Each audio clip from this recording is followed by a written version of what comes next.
A adolescência e o pânico moral sobre os meninos da classe trabalhadora.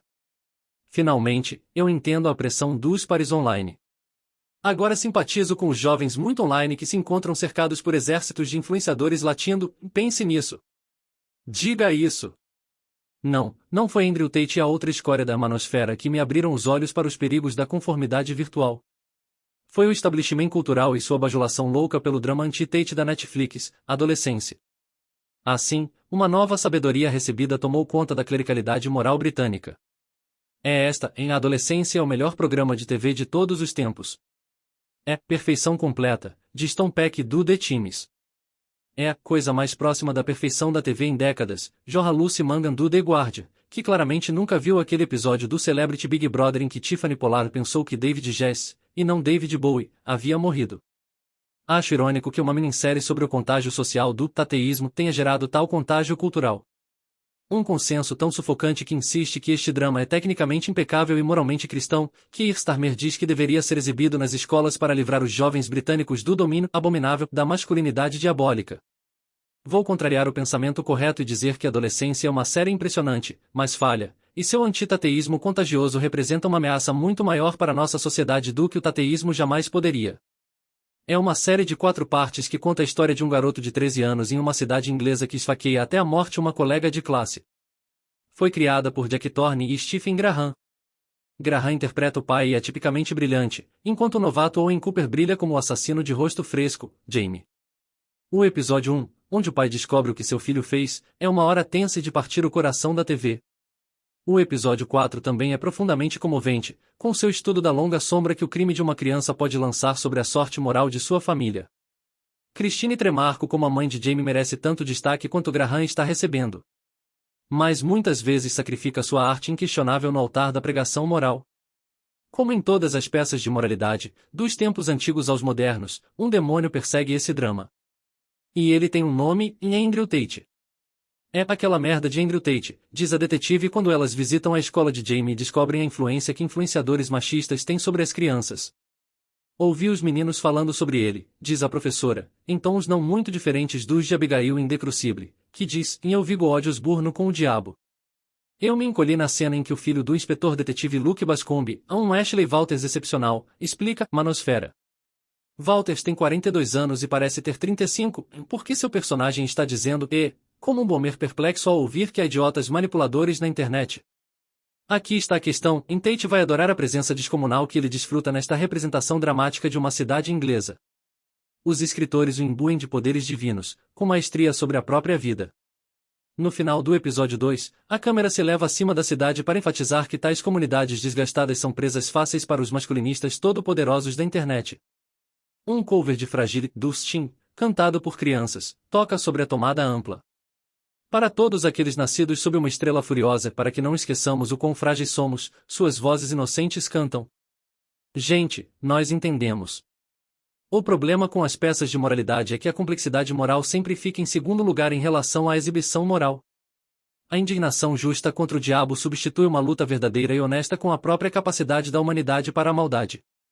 Um grande drama nunca ofereceria explicações prontas para um evento tão calamitoso como uma criança assassinando outra criança, porque tais explicações não existem.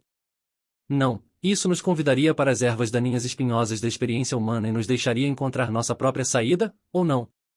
Thorne e Graham parecem não confiar em nós para fazer isso. Eles apenas gritam, Tate. No processo, eles enfraquecem seu próprio drama e insultam seus espectadores. O desejo de Micah Point é um grande obstáculo às virtudes dramáticas de Adolescência e às performances estelares de seu elenco. Há pouco suspense e pouco do final aberto que poderíamos desejar de um drama, pois somos instruídos desde o início sobre a fonte do mal que assola esta cidade, em Andrew Tate. É um Voduni, e Voduni é Tate. Isso enfraquece o episódio 3 em particular, no qual a psicóloga, a uma fabulosa Erin Doherty, interroga Jamie sobre sua atitude em relação às mulheres. Já sabemos como esse episódio vai se desenrolar, porque o instinto dos produtores de indiciar o tateísmo é tão avassalador. Ele expulsa todo o resto, não há mais nada para psicologizar. 30 anos atrás, nossa sociedade entendeu que o assassinato de uma criança por outra criança era um evento catastrófico que merecia o tratamento moral mais sério. Era como se tivesse havido uma violação da natureza, escreveu Blake Morrison em As If, seu clássico tratado moral sobre o assassinato de James Bulger por dois meninos de 10 anos em 1993.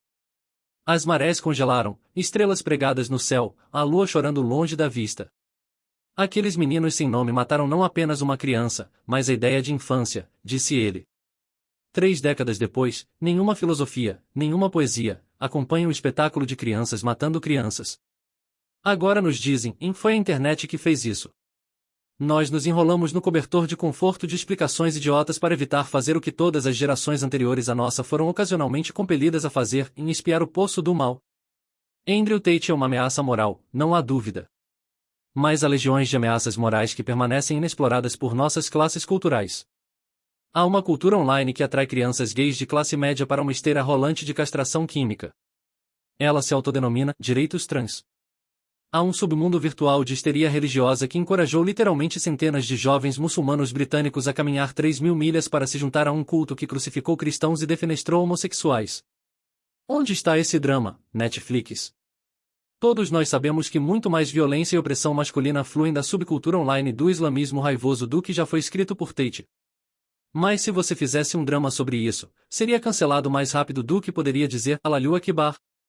O pânico moral sobre Tate é um pânico moral sobre garotos da classe trabalhadora. Como L. Ross Dussan disse sobre adolescência, parece que não há papel no drama moderno para garotos da classe trabalhadora além de bandido ou valentão. Tony Blair, então líder da oposição, explorou o assassinato de James Bulger para empurrar um novo autoritarismo. Agora, como a história é repetida como farsa, seu herdeiro, Keir Starmer, está explorando o assassinato fictício de uma criança para empurrar sua tirania mesquinha de repressão nas mídias sociais. Finalmente, podemos ter a guerra contra a violência alimentada pelas mídias sociais, contra as mulheres de que precisamos, diz um guardião superexcitado na esteira de adolescência. Não preciso dizer que eles não estão se referindo à misoginia de ativistas transburgueses ou islâmicos radicais. Não, apenas jovens da classe trabalhadora como Jamie. Que são inventados. O pânico moral sobre Tate é um pânico moral sobre garotos da classe trabalhadora. Como L. Ross Dussan disse sobre adolescência, parece que não há papel no drama moderno para garotos da classe trabalhadora além de bandido ou valentão. Tony Blair, então líder da oposição, explorou o assassinato de James Bulger para empurrar um novo autoritarismo. Agora, como a história é repetida como farsa, seu herdeiro, Keir Starmer, está explorando o assassinato fictício de uma criança para empurrar sua tirania mesquinha de repressão nas mídias sociais. Finalmente, podemos ter a guerra contra a violência alimentada pelas mídias sociais, contra as mulheres de que precisamos, diz um guardião superexcitado na esteira de adolescência. Não preciso dizer que eles não estão se referindo à misoginia de ativistas transburgueses ou islâmicos radicais. Não, apenas jovens da classe trabalhadora como Jamie. Que são inventados. O antitateísmo de elite desencadeado por adolescência me assusta muito mais do que Andrew Tate. Sua influência nefasta é limitada principalmente a garotos sem poder. O antitateísmo, em contraste, gira entre formadores de opinião e legisladores. Na esteira de adolescência, essas pessoas poderosas estão falando sobre a necessidade de novos sistemas de instrução moral nas escolas e proibições de celulares para crianças menores de 16 anos. Sério? Não são os jovens de 16 anos que têm usado seus celulares nos últimos dias para despejar propaganda antiliberal e intolerante sobre as massas. Confiscar os celulares de homens de 45 anos na mídia pode ser mais proveitoso. O link para este artigo está abaixo na descrição do vídeo.